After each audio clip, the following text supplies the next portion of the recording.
So we introduced the next major topic in our series on equity and trust by asking the question in the previous lesson, what actually is a trust itself?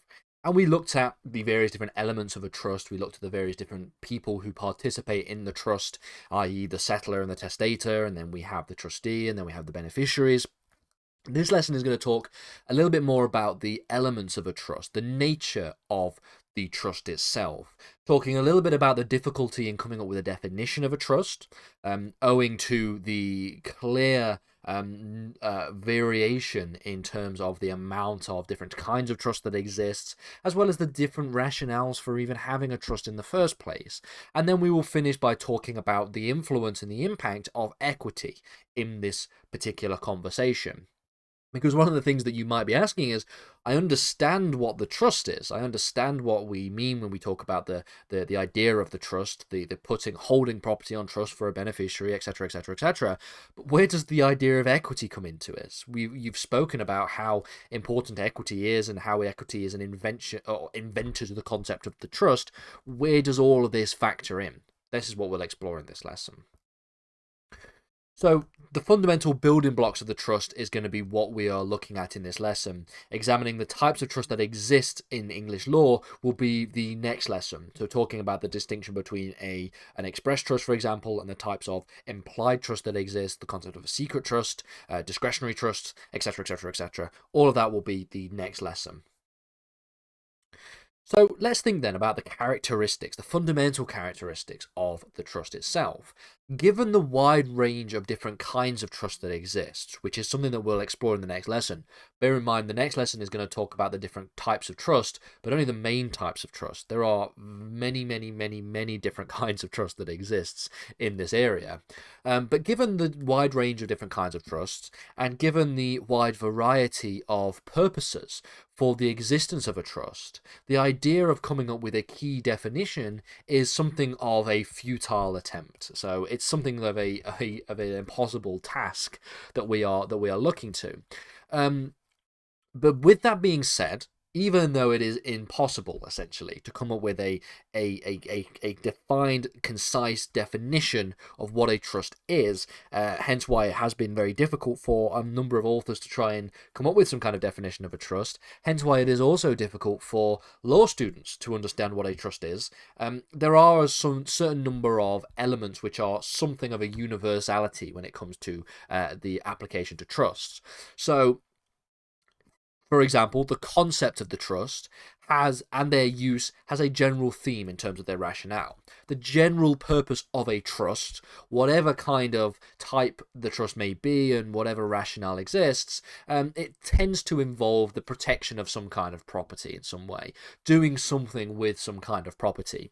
Now, you might be thinking, well, that's a particularly broad, nigh on meaningless characteristic, and because of how broad it is, and you'd be probably correct that one of the universal elements of a trust is the fact that it is doing something with some kind of property, or it is trying to protect some kind of property in some way. It is essentially a meaningless statement, but this is why the definition of a trust is so futile, because the idea of a trust is such a broad conceptualization that it makes it very difficult to come up with any kind of definition.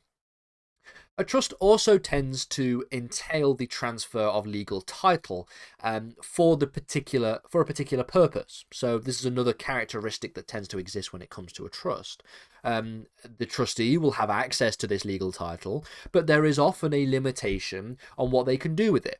Now, this is something that is depending on the type of trust, because depending on the type of trust will depend on the amount of authority that a trustee may have over the legal title to some property. So, for example, in certain trusts, for example, in a discretionary trust, there is actually quite a lot of power that a trustee may have, because they may be able to distribute the property among the various beneficiaries at their own discretion. Hence why we get the idea of a discretionary trust in that regard. But ultimately, the characteristics of a trust entail that there is the transfer of some kind of legal title. There is the transfer of title to some other individual, and that this is not just a gift. This is not just giving that legal title to another person, but it is the transfer of legal title for a particular purpose, for that individual to hold that property on trust for some reason. So this distinguishes a trust from a simple gift, for example. When a settlor or a testator is transferring legal title to a trustee, they're not giving it to them, okay? They're not giving it to them as a gift to do with whatever they so choose. They are not doing it for the trustee to essentially just enjoy. They're giving it to them for a particular purpose, to hold and to manage that property in that kind of way.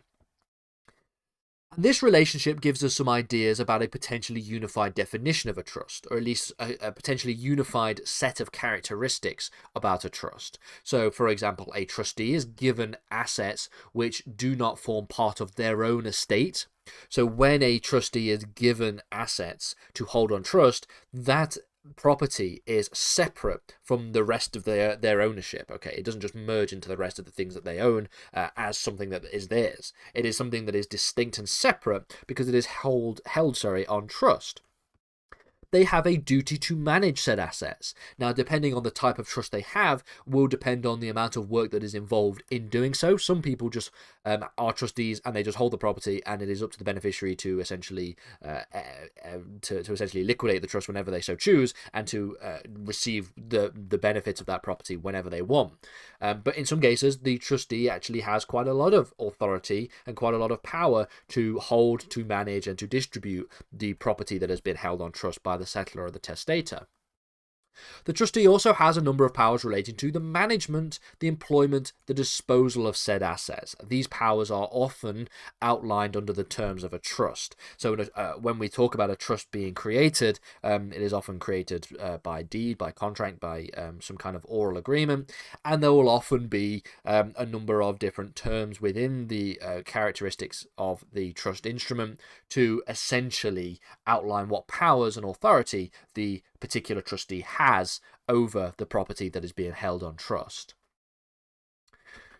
But as mentioned, there are a wide range of different types and purposes for the use of a trust. A trust may be expressly made, or it may be implied through a multitude of different systems. We can have a resulting trust or a constructive trust in terms of the ways in which trusts can be implied. Individual may create a trust during their life, i.e. they may create it as a settlor, or they may create it, or it may be created, should I say, after their death, in which case they are the testator. So all of these different things find our way to looking at a conceptual definition of a trust, rather than trying to find a specific definition that we can just wheel out whenever we want to. It's better to have a conceptual understanding of what the trust is for us to then move forward in talking about the way trusts are created, the various certainties, the various formalities, and the various constitutions of trusts. Finally then, where does equity factor into all of this? So, as I mentioned earlier at the start of this lesson, equity created the trust. The trust is potentially equity's greatest invention. And we've spent a lot of our earlier lessons talking about what equity is and the history of equity and how equity is delineated from that of the common law with the Court of Chancery, etc., etc., etc. So where does equity factor into this story, this concept? Well, the idea here is that there are equitable obligations that exist between the trustee and the beneficiary. Or even, you could argue that there are equitable obligations that exist between the settlor and the testator and the beneficiary.